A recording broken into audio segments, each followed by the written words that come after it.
Donc voilà, nous sommes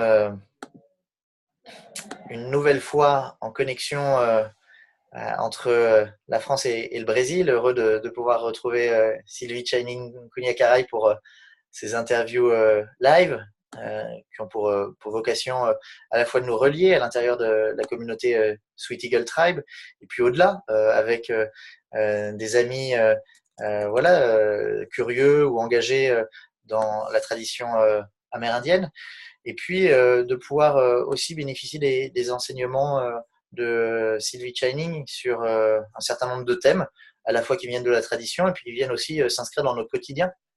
Aujourd'hui, on a décidé de parler d'une des lois sacrées universelles, maximum d'efficacité, minimum d'effort, comment conjuguer ces deux tendances. Et je suis justement en train, avec peu d'effort, un peu d'attention, à nous connecter en live sur Facebook où cette vidéo va être diffusée en ce moment et aussi à la demande.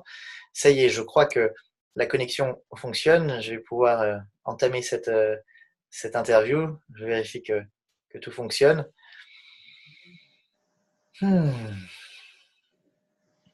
Et voilà, c'est bon. Eh bien, je suis toujours Olivier Morel, membre de la communauté Sweet Eagle Tribe et heureux de reconnecter avec toi à nouveau, Sylvie Chaining Cunha-Caray. Bienvenue.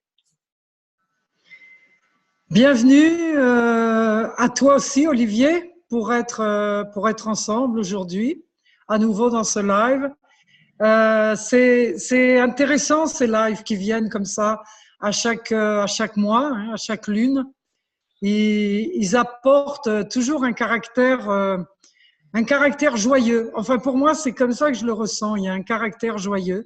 Et puis, je voudrais envoyer cette joie, en particulier pour toi et puis pour tous les membres de la Sweet Eagle Tribe, pour leur dire un petit bonjour, pour leur dire que depuis la danse de l'aigle, on est toujours là, on est toujours présent et on œuvre toujours pour être de plus en plus sur ce sentier où nous sommes appelés de plus en plus à être au service de la terre et de tous ses habitants. Donc, merci encore une fois de cette opportunité d'être ici, présente avec toi, Olivier, et avec vous tous. Voilà.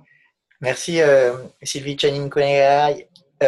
Aujourd'hui, on a décidé de reparler à nouveau, un peu comme au mois d'octobre, d'une loi sacrée universelle. Est-ce que tu peux nous rappeler ce que c'est que ces principes? Que sont ces lois? Alors, dans la lignée dont je fais partie, il y a ces lois sacrées universelles, mais aujourd'hui, j'ai le sentiment que ces lois sacrées universelles, elles font partie vraiment de cette connaissance générale qui soutient vraiment toutes les traditions, parce qu'elles sont reliées avec le mouvement de la vie. Donc, les lois sacrées universelles, on pourrait dire, comme je l'ai déjà dit la dernière fois, et vous le redire, c'est imaginer une grande architecture avec des lignes ou des bois qui sont les uns avec les autres, qui sont reliés les uns avec les autres et qui soutiennent tout un assemblage, qui soutiennent toute une structure. Et chaque bois, chaque lien, chaque corde, on pourrait dire, est l'une de ces lois sacrées universelles.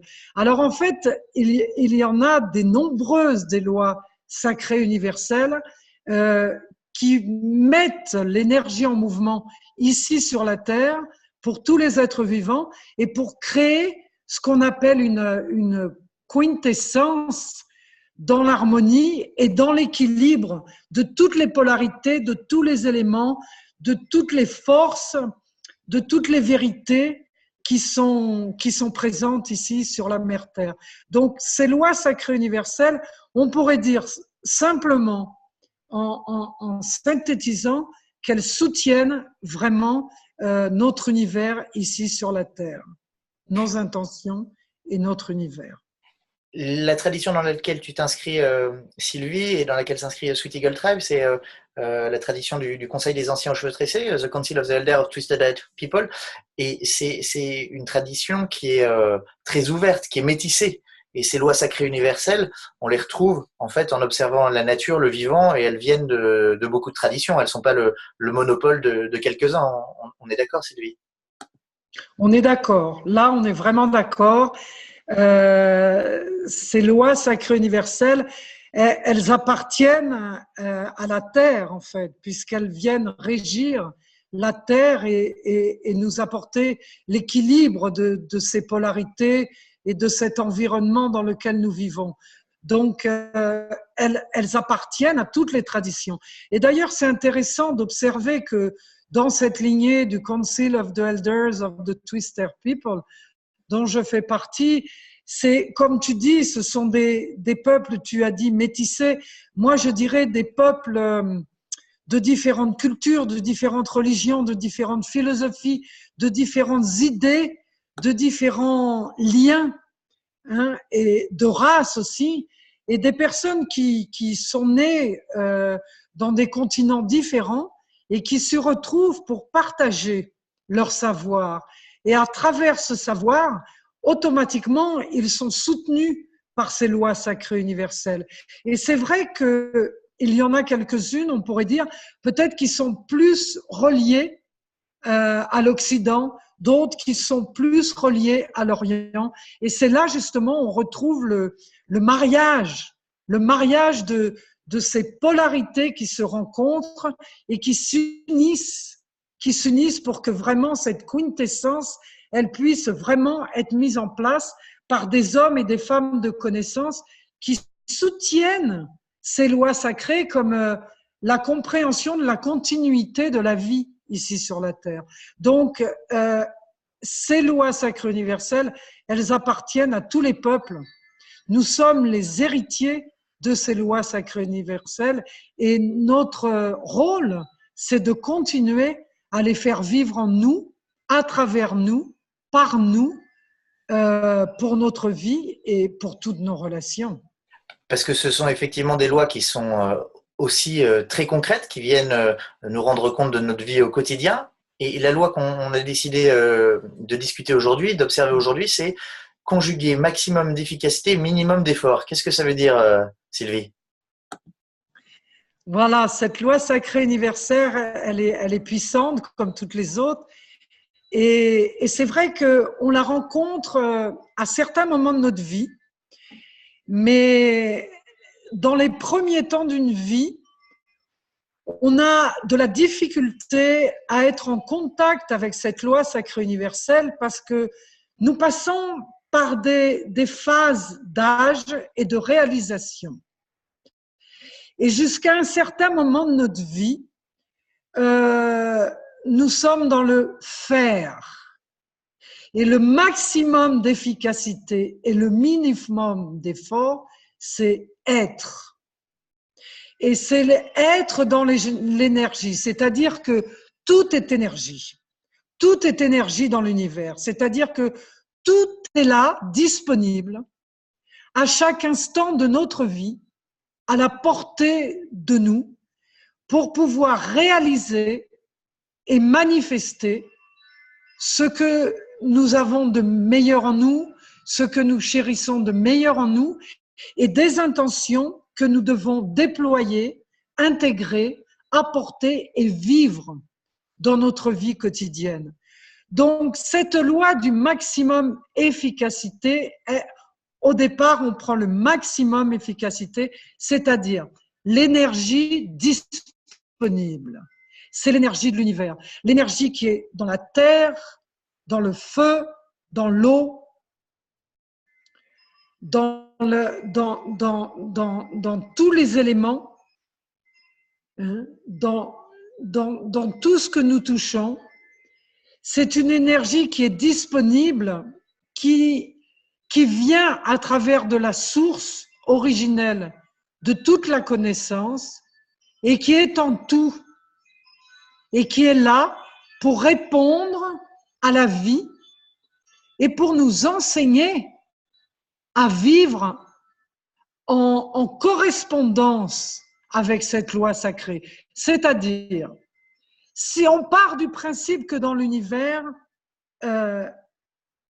l'énergie est disponible, on part du principe que je dois réaliser à un moment ou à un autre, peut-être dans une semaine, un stage, un séminaire, ou alors je dois faire un voyage, quelque chose qui a déjà été entrepris. Alors, on a deux manières de faire les choses. C'est-à-dire, la première manière, c'est de se mettre véritablement en contact avec ce qui doit être fait, énergétiquement. Mes instructeurs disaient toujours, plus puissant dans le Nagual, c'est-à-dire dans le monde de l'énergie, plus fort dans le monde du tonal, le monde tangible. C'est-à-dire que déployer la force que nous avons en nous, cette force créative que nous avons en nous, pour l'amener à cohabiter, pour l'amener à rencontrer cette énergie qui est présente dans l'univers et qui va répondre à nos besoins. Si je dois faire un séminaire dans 8 jours, le maximum d'efficacité, c'est apporter toutes les données. Je vais apporter toutes les données. Je peux les mettre sur papier, je peux les mettre dans un ordinateur, je peux les mettre dans mon portable. Je les mets où c'est mieux pour moi pour me communiquer. Je mets ces données-là, elles sont là. Mais ça ne suffit pas. Ça ne suffit pas. Il faut leur donner vie. Il faut leur apporter un mouvement à ces données. Et ce mouvement, cette vie, elle ne peut être que remplie à travers un processus méditatif et contemplatif. Nous devons nourrir avec l'énergie ce que nous voulons manifester.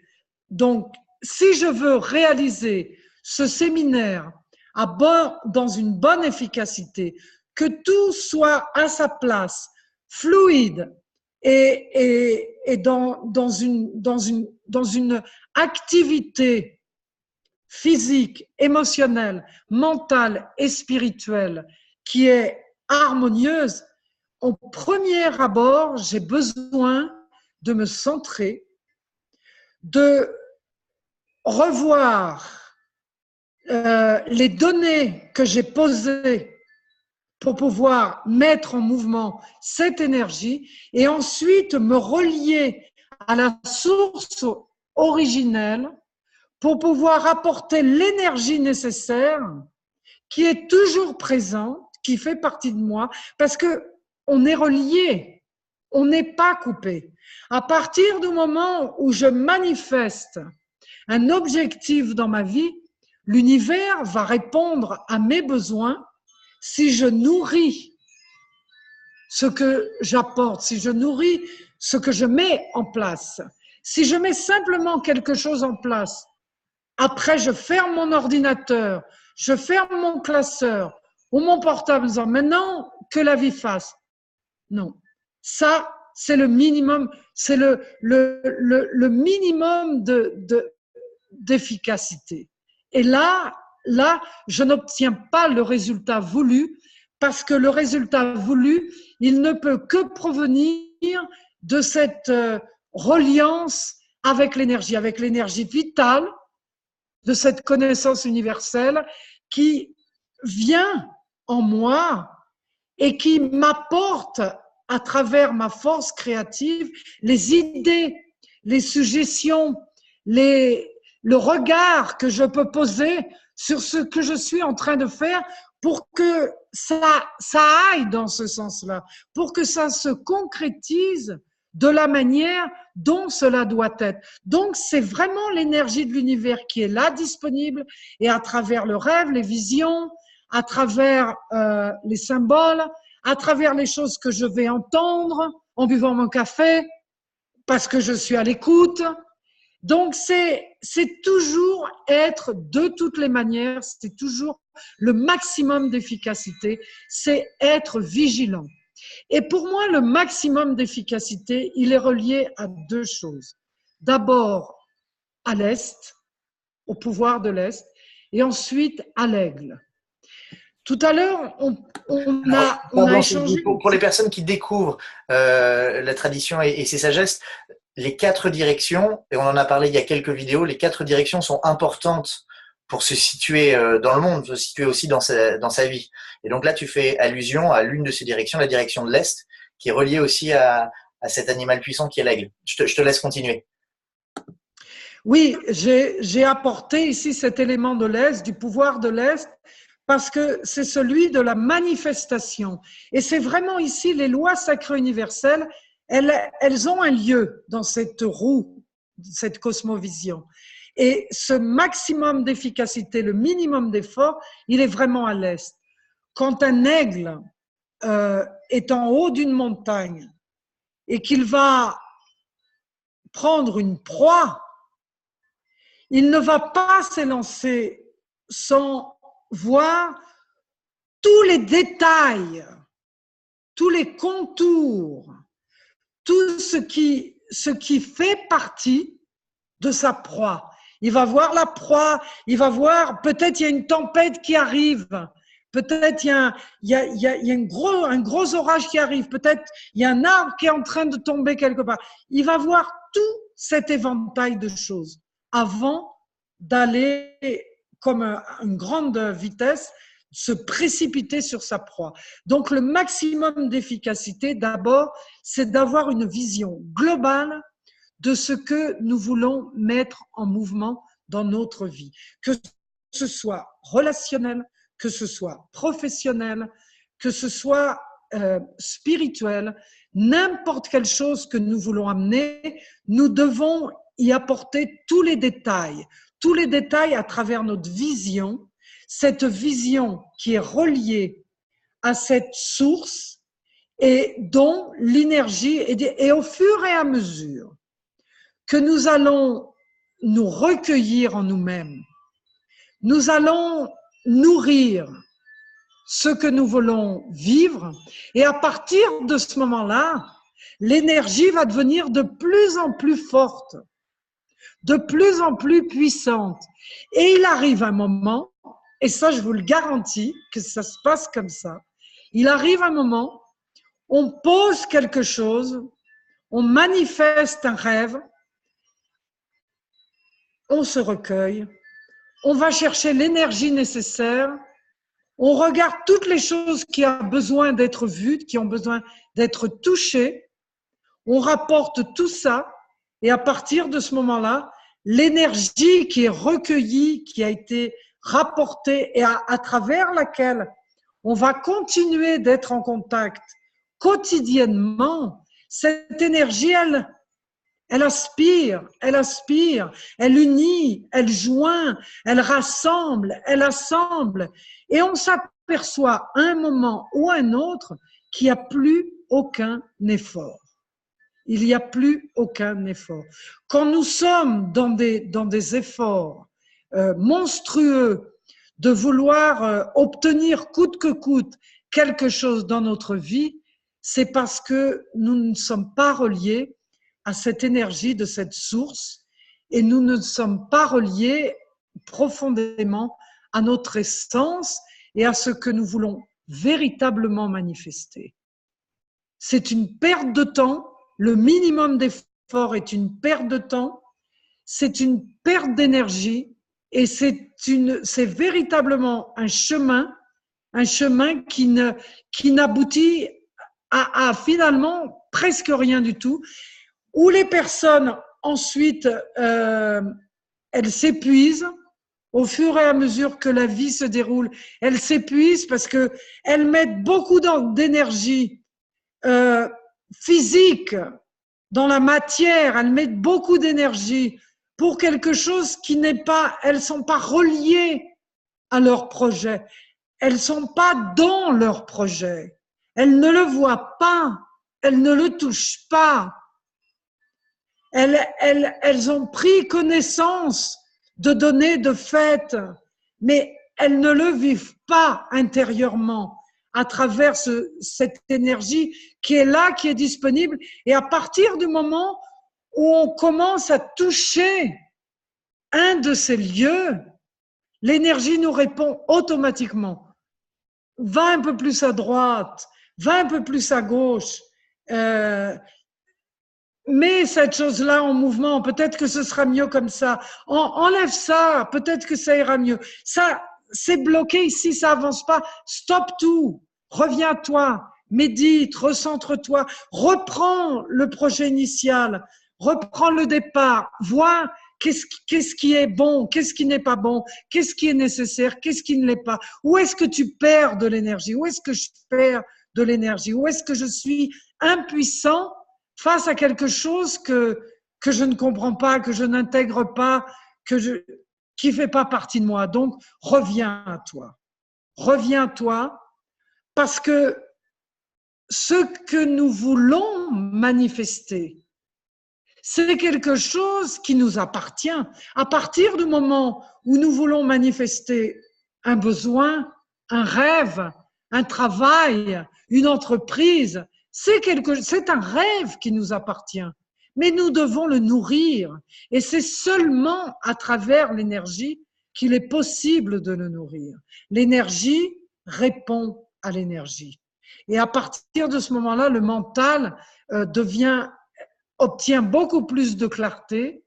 Les sentiments qui étaient confus entre un côté et l'autre et changer, tout le temps changer de cap, changer d'idée, changer… Non, on reste ancré à la même idée, au même projet. La seule différence, c'est qu'on amène les messages de l'univers.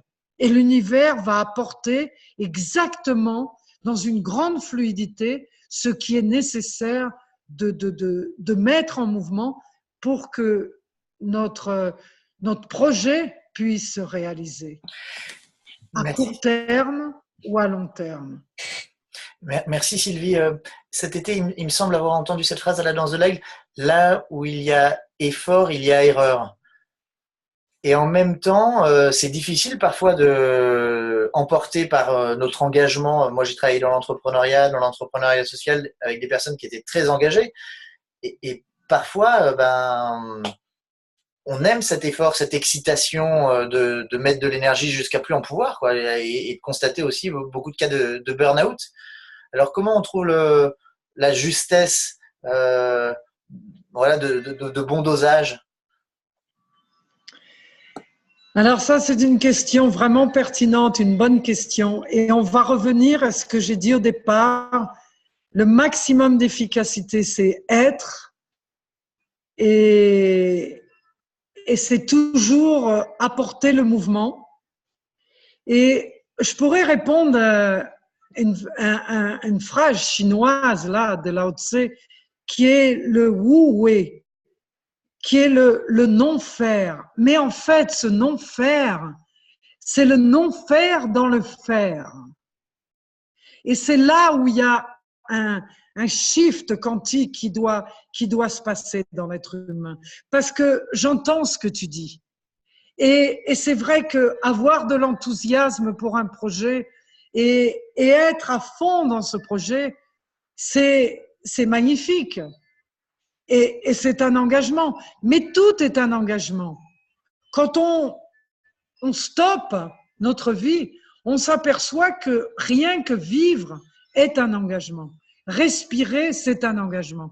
Alors, à partir du moment que nous montons un projet et que nous rentrons dans ce projet, oui, l'enthousiasme, oui, la joie, oui, l'énergie, mais quelque chose qui est centralisé, c'est-à-dire que au lieu de déployer un maximum d'énergie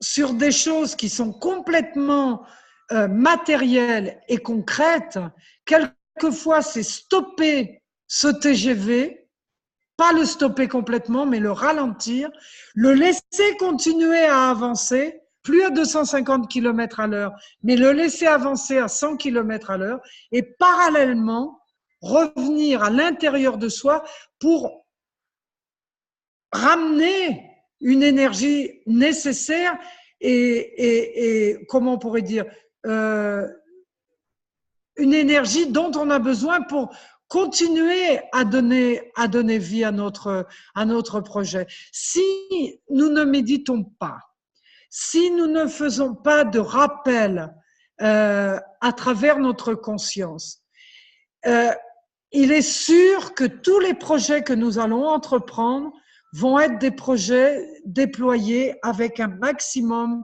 d'énergie et un maximum d'efforts. Et ça, c'est vraiment la clé. Être dans un projet, s'engager dans un projet. Tu vois, par exemple, tout à l'heure, on a parlé d'un exemple. Je me sens complètement engagée dans l'événement transculturel de la danse de l'aigle. Complètement engagée. Et de plus en plus, je médite sur le fait de comment réaliser cet événement avec le maximum d'efficacité et le minimum d'effort. Et je perçois que de plus en plus, c'est ça qui est en train de se mettre en mouvement. La première année, peut-être qu'il y a eu beaucoup d'énergie qui a été mise pour mettre en place la danse de l'aigle. Mais maintenant, je me rends compte qu'il y a une idée qui vient, qui fait partie de cet ensemble. Parce que cet événement de la danse de l'aigle, il est déjà créé. Donc, c'est plus facile à partir de ça. Le projet est déjà créé. Donc, il suffit d'aller chercher l'énergie qui est disponible pour pouvoir donner la continuité, le prochain pas qui doit être amené. Et d'une manière ou d'une autre, l'univers répond à ça. Là, on est en train de s'occuper de 2 ou 3 choses dans le même temps pour l'événement de la danse de l'aigle.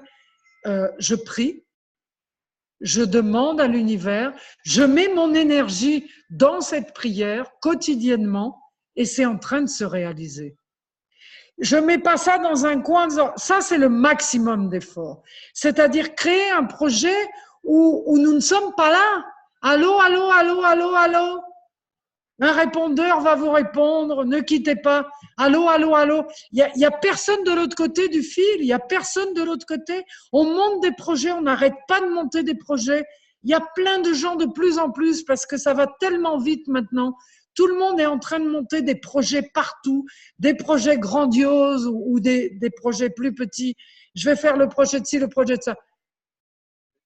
Il est nécessaire de déjà réaliser l'un des premiers projets qui font partie de notre vie et un des projets qui fait partie de notre vie ici et maintenant, qui est en résonance avec ce qu'on est ici et maintenant. On ne peut pas se lancer dans des projets qui ne répondent pas à notre essence, même professionnelle. On ne peut pas répondre à ça. Parce qu'à partir du moment où la conscience est unique, nous devons nous servir de cet outil dans son ensemble, pas seulement une partie. Donc, que ce soit professionnel, relationnel, on a besoin de la globalité de notre conscience disponible pour pouvoir réaliser ici et maintenant ce qui fait partie de notre projet de vie et mettre l'énergie pour que ça aille dans ce sens-là. Et il y a une autre chose aussi dans le maximum d'efficacité et le minimum d'effort, c'est que l'un des plus grands outils de cette loi sacrée universelle, c'est d'être lié à notre force créative. Parce que c'est cette force créative qui va aspirer et qui va aller chercher à travers des filaments de lumière, qui va aller chercher l'énergie disponible pour que ce projet puisse se réaliser. Donc, c'est à travers de notre force créative.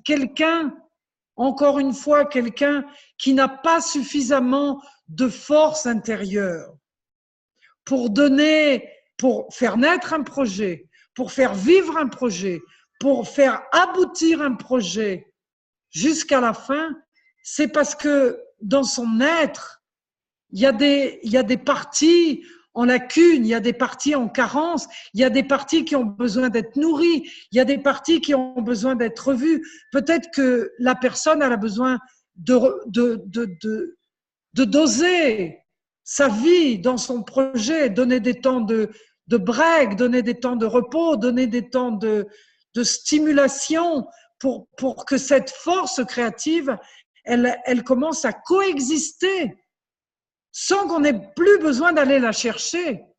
Mais il y a une discipline. Il y a une discipline à amener dans sa vie quotidienne.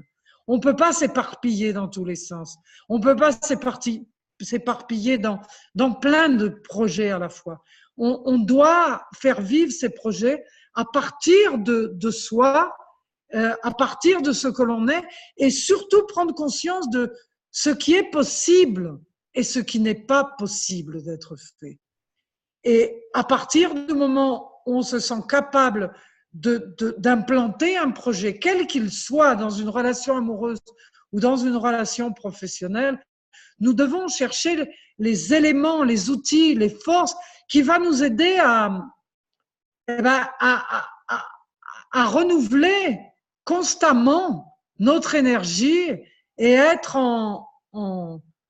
pouvoir nous laisser conduire par ce qui doit être fait. Pas prendre les rênes et dire non, faut faire comme ci, faut faire comme ça, s'exciter. Ça, c'est le trop plein des émotions. Et ça, c'est pas bon, ça, c'est le maximum d'efforts. C'est pas possible. Il y a besoin de vraiment équilibrer notre force créative, des temps de réflexion, des temps de méditation, des temps d'enthousiasme, des temps de construction mentale, de structure, pour pouvoir regarder dans tous les sens, jeter un regard sur tous ces lieux pour voir qu'est-ce qui a besoin d'être amené. Et c'est comme ça que ça doit être. C'est pas le contraire, hein. C'est pas amener un projet, monter un projet un peu. Alors je vais à droite, je vais à gauche, je fais ci, je fais ça. Non, là c'est le maximum d'efforts et la personne va s'épuiser complètement et elle va arriver justement à des cas extrêmes de pathologies extrêmes, de maladies, de burn-out, et de plus en plus dans la société d'aujourd'hui, de plus en plus, parce que ça va très vite, parce que mais arrêtons-nous pour rentrer dans ce oui-oui qui est le non-faire de l'être. Le non-faire de l'être. C'est puissant, c'est d'une puissance ce oui-oui. Parce que tout réside dans ces deux mots. Oui, le non-faire pour pouvoir véritablement être dans cette énergie disponible de l'univers, apporter cette énergie, y répondre et mettre en mouvement ce que nous devons mettre en mouvement avec le maximum d'efficacité et le minimum effort. C'est-à-dire, le minimum effort, c'est pas aller dans un hamac et attendre que le temps passe, c'est pas ça. Le minimum effort, c'est arrêter de produire des projets qui sont épuisants, qui sont contraignants, qui apportent des maladies. Ça, c'est pas le bon chemin, c'est pas la bonne route. Il y a quelque chose qui va pas. Il faut stopper tout ça, repartir à zéro, et il faut voir à nouveau comment on peut repartir sur des nouvelles bases, sur des nouvelles formes, qui fait que on utilise véritablement notre force intérieure créative pour apporter les outils, les visions, les rêves nécessaires à l'entreprise de notre projet. Et là, c'est le maximum d'efficacité.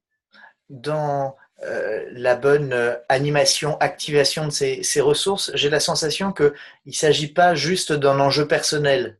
Il ne s'agit pas juste d'améliorer ma performance personnelle.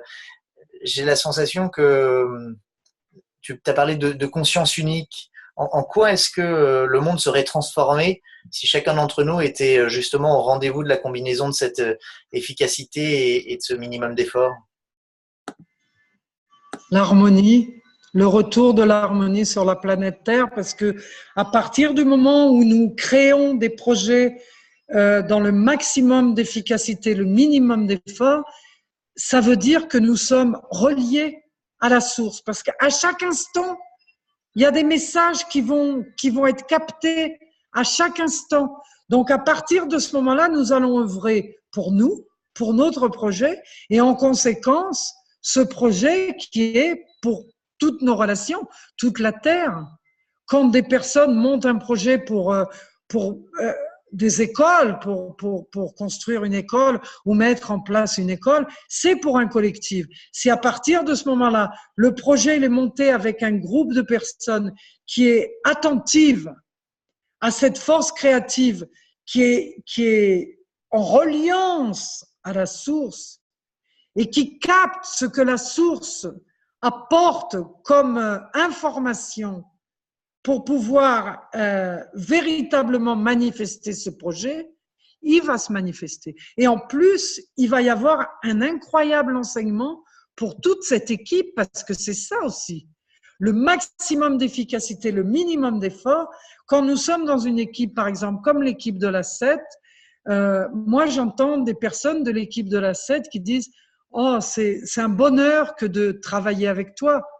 3 ou 4 personnes qui se disent ça entre eux, pas simplement avec moi, mais qui se disent ça entre eux. Oh, c'est un bonheur de travailler avec toi, parce que tout est à sa place. Et c'est ça, quand on arrive, et quelquefois un collectif comme la 7, ça peut être quoi? 3, 4, 5 personnes, ça n'a pas besoin d'être 40, 50, mais au moins qu'il y ait 3, 4 personnes qui puissent s'harmoniser, c'est-à-dire, il y a un projet qui est là et on s'écoute.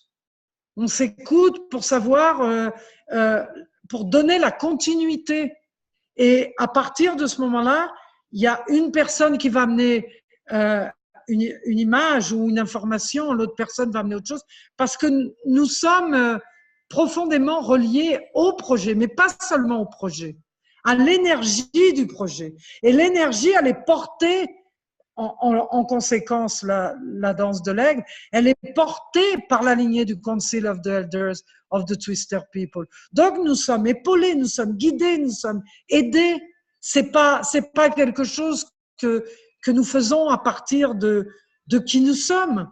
Si nous montons un projet à partir de qui nous sommes, il est inévitable de mettre en action cette reliance avec cette source supérieure et de convoiter avec des guides, avec des maîtres, avec des êtres éveillés qui vont nous apporter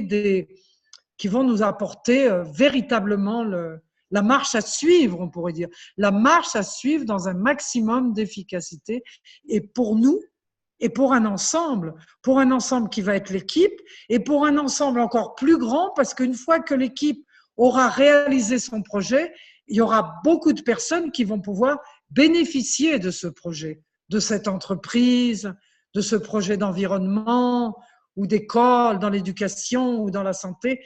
Il y a beaucoup de gens qui vont pouvoir bénéficier de ça. Mais donc, il est fondamental que les personnes… Si j'ai un dernier message à dire, je ne sais pas si on arrive à terme ou non, mais c'est vraiment le retour à soi. Le retour à soi pour être, même si on est cadre d'une entreprise, il est possible de se recueillir, ne serait-ce que 15 à 20 minutes par jour, quelque part dans cette entreprise, et être en silence pour écouter, pour se relier, pour être écouté, pour être dans un état de réception. Le maximum d'efficacité ne peut venir que dans un être réceptif, ouvert, qui est touché, qui peut être touché. Ça ne peut pas être autrement.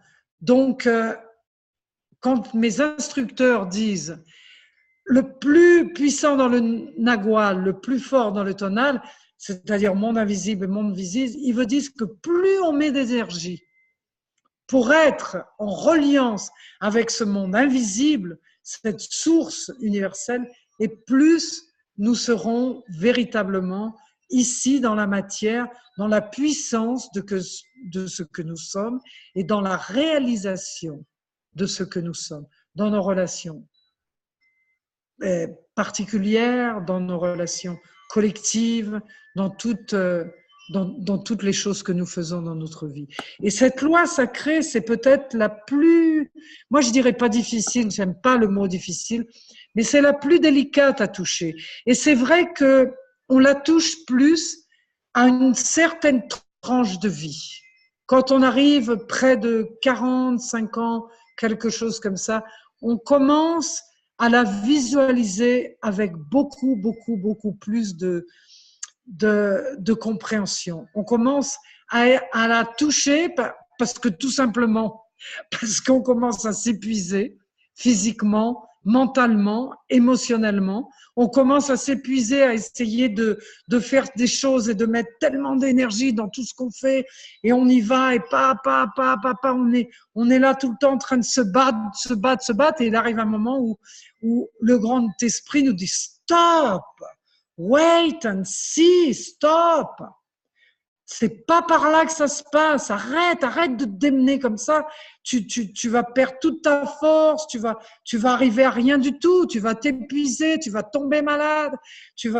Le cas de personnes en ce moment oh là là, toutes les pathologies qu'il y a en ce moment au niveau de psychiatrie, de physique, de tout ce qui arrive. Mais c'est parce que on ne se pose pas en soi.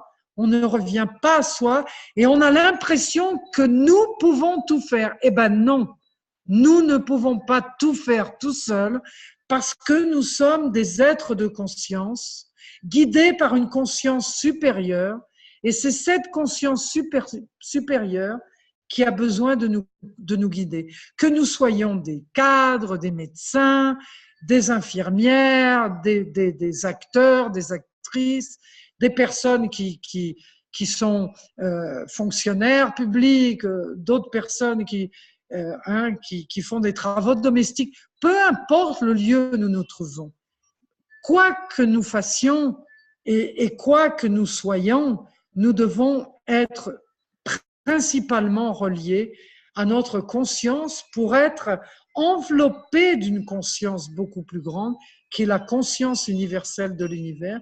Et à ce moment-là, nous allons petit à petit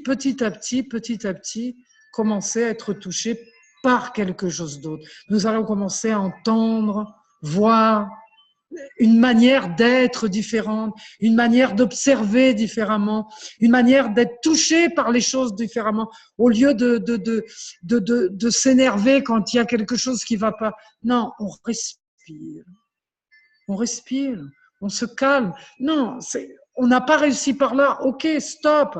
On arrête, on respire, on revient à l'intérieur de soi, on rentre on se recueille, on rentre dans cet espace de recueil intérieur, on retourne à soi. Et à partir de ce soi, qui est ce que notre essence, à partir de ce soi, on a la possibilité d'aller à l'autre avec une nouvelle écoute, pas la même. Et là, ça devient le maximum d'efficacité. Et après, je vous assure, je vous le garantis, parce que je l'expérimente dans ma vie maintenant, ça s'emboîte pratiquement tout seul, comme un puzzle, vous voyez, ça commence à s'emboîter tout seul. Plus on met de l'énergie dans cette force créative qui fait partie de nous, et plus les choses vont s'emboîter d'elles-mêmes petit à petit. Merci. Merci Sylvie de nous partager ton expérience et puis de nous inviter à la fois pouvoir conjuguer un meilleur retour à moi-même et par ce retour à moi-même un meilleur retour vers les autres pour ensemble participer à la manifestation de ce grand rêve. Merci Sylvie pour le temps que tu nous offres. Je suis heureux mois après mois voilà, d'apprendre à tes côtés et puis d'avoir le goût d'expérimenter par moi-même. Donc ça me donne des envies pour les projets que je mène, voilà, de mieux être au rendez-vous de cette danse entre le maximum d'efficacité et le minimum d'effort.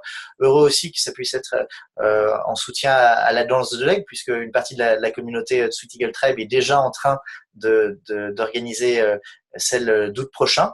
On va vous donner des informations précises pour se donner rendez-vous en Ariège l'été prochain.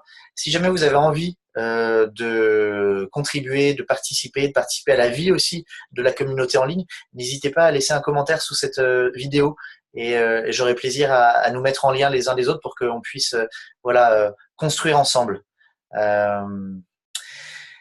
Sylvie, est-ce que ça te va qu'on se quitte là-dessus et qu'on se donne rendez-vous en Oui, décembre? oui, oui, ça me va très bien.